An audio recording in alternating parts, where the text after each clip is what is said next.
A morning in Kala Bazaar starts out like any neighborhood in the world. The adults leave home for work.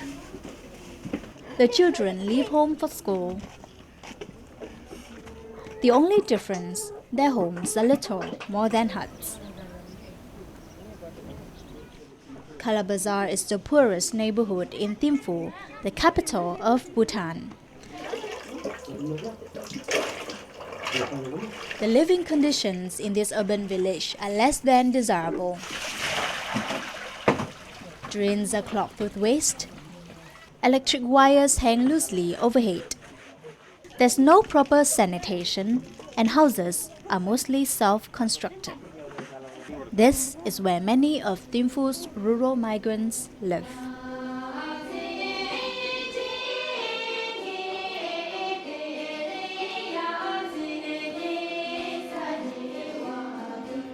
The world knows Bhutan as the last Shangri-La, the happiest place on earth with forest-covered mountains and fluttering prayer flags everywhere.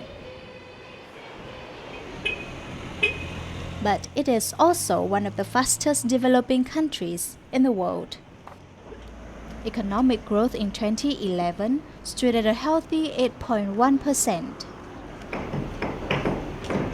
Construction is booming in Thimphu with new buildings coming up every day.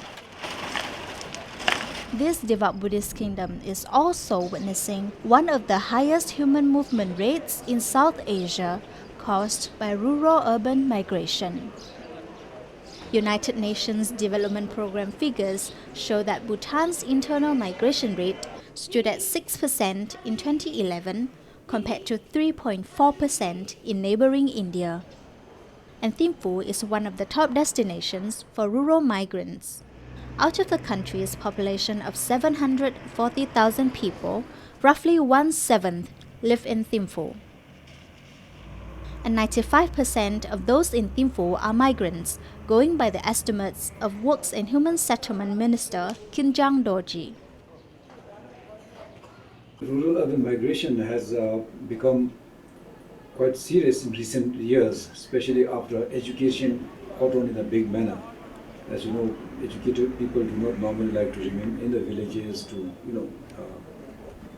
farm on these little parcels of land. So they are moving into town, to seek for jobs and other income-generating activities. Education, like healthcare, is free in Bhutan. The country is on track to having all its first-grade students enrolled in primary schools by 2013. But better education has not translated to better opportunities for some.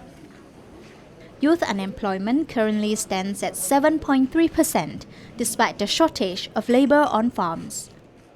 But beyond what the government terms as an attitude problem, which leads young educated people to move to the city, there lies a more basic reason for the rural-urban drift: the search for a better life. But like rural migrants in most other developing countries, their search is not an easy one. 19-year-old Nima Dorji Jamang lived with his uncle's family in a small shack in Kala Bazaar when he first arrived from Sirangzongkha, a 2-hour drive from Thimphu. His parents sent him away from the village at the age of 6 for a better education and a chance at a better life. I cried a lot, because I was too young, and that is also for the first time I was living with my parents. So I got homesick. I see friends with the parents. So by the time I feel something. Moving from one relative's house to another since young, Nima is used to changing living conditions, but those in Kala Bazaar have been the worst. The roof in his kitchen is leaky, and the flimsy tin walls are wallpapered with newsprint. Actually, I don't like my neighborhoods over here, because they are not committed in life.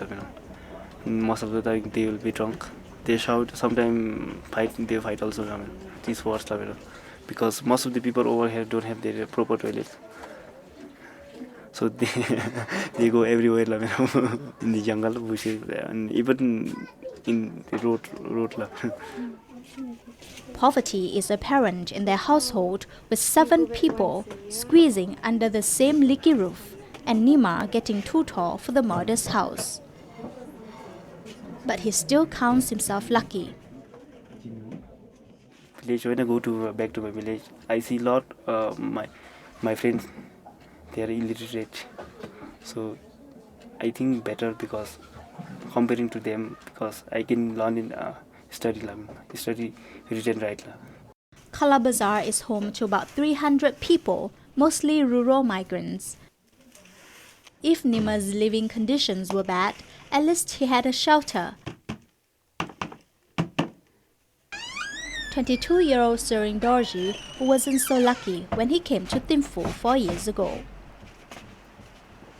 I did many small jobs. Even I used to do work, stone work. Building walls. I had been in that. I used to break stone, all hand got blister. Not only blisters, stone. Usually when you put your hand in stone, your soft skin gets all weathered up. It's rough and blood comes out. While Sering took up various odd jobs for a minimum wage, the worst he had to do was to scavenge for recyclable materials at the Memelaka dump site.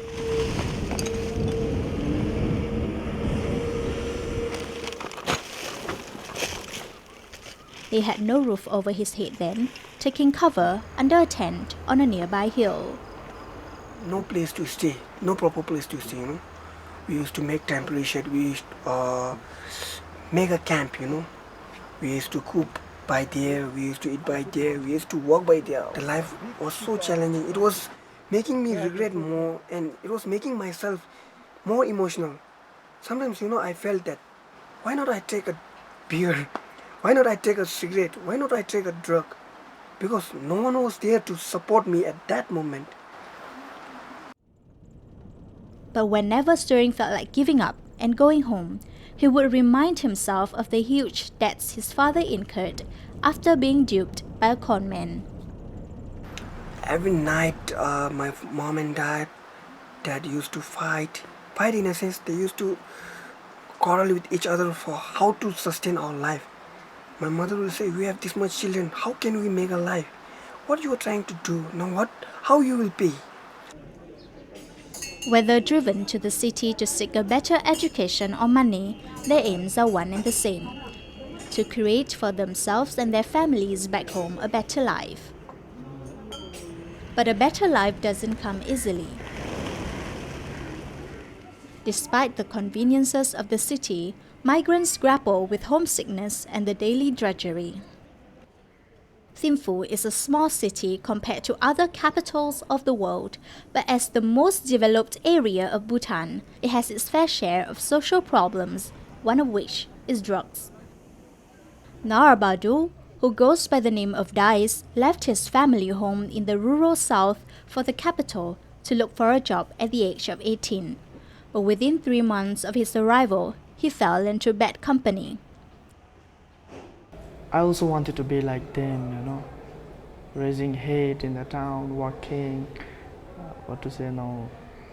walking like a goon, People look to us, feel proud. Actually, what they do is they actually don't think good about us, Dice was lucky to get a job the moment he arrived at a startup company called Shoevival, a shoe recycling business where he fixed discarded shoes. Still working there now, a 20-year-old recalled why he took to drugs in the first place. My attitude was like I was in a remote place, rural area, and the lifestyle they live here was very, advanced now. Very, everything, people, even those beggars, they were, bit, jolly than us, the way they walk, the way they speak. And I even couldn't buy a single chocolate from a shop. I was that much, my self-esteem was that low. While I used to drugs, my parents used to cry for what is now more than 1,000 times. I even got a last warning. If you are again imprisoned, then think that your parents are not in this world. And having such words from parents, it was very much demotivating. Even though Dice has adapted to city life, his experience with drugs and rehabilitation left him craving for the support and comfort of his family. Go back home and go to school, college, and then make my parents happy. After my study, I'll do something at least better than what I'm doing right now. Dice threw in the towel and gave up, but many others are still clinging on to the urban dream with trademark Bhutanese optimism and perseverance. Smiling is the best medicine, I should say, because when we are angry, just we have to smile, that anger will be vanished. Nima has promised himself that he will get a government job and bring his parents to Thimphu. And he will have a role model to look up to. Suring Dorji is now a well-known social entrepreneur in Bhutan. A firm believer in the gross national happiness ideal like many Bhutanese, Suring wanted to set up a business that allows him to not only earn a living, but contributes to the overall happiness of society. And his days scavenging in Memilaka gave him just the idea. He was inspired to improve the waste management system in Thimphu and won government support for his idea of a bottle recycling factory. People used to say Bhutan is a beautiful place, but waste are getting scattered, or waste are getting to many places and all. We have to manage that. And it is our duty, being in the field of doing waste management, and if you're not at all doing a work which benefits to the society, it's shame for us. Though there are people who came and made good in the city like Suring, many still have a hard time. Large numbers of migrants strain the overloaded city infrastructure, thus the government has stepped up rural development efforts in the hope that people will go back to their villages. The whole development plan is to make rural living better actually. That is why we have taken schools to rural areas, okay? And enrollment is almost 100% now of the certain age group. Health facilities, primary health coverage, which covers all the rural areas, is also over 95%. So you have health facilities in the villages. We have piped water, we have sanitation, we have telephones, we have electricity, we have roads. And then there's a lot of work going on in agriculture. So if that cannot draw people back, it will be difficult to do anything else. With the government acknowledging the problems caused by the high rate of internal migration, it is no surprise that rural prosperity has been made the focus of the country's next 5-year plan. But skeptics fear the young will still be drawn by the city's bright lights and temptations.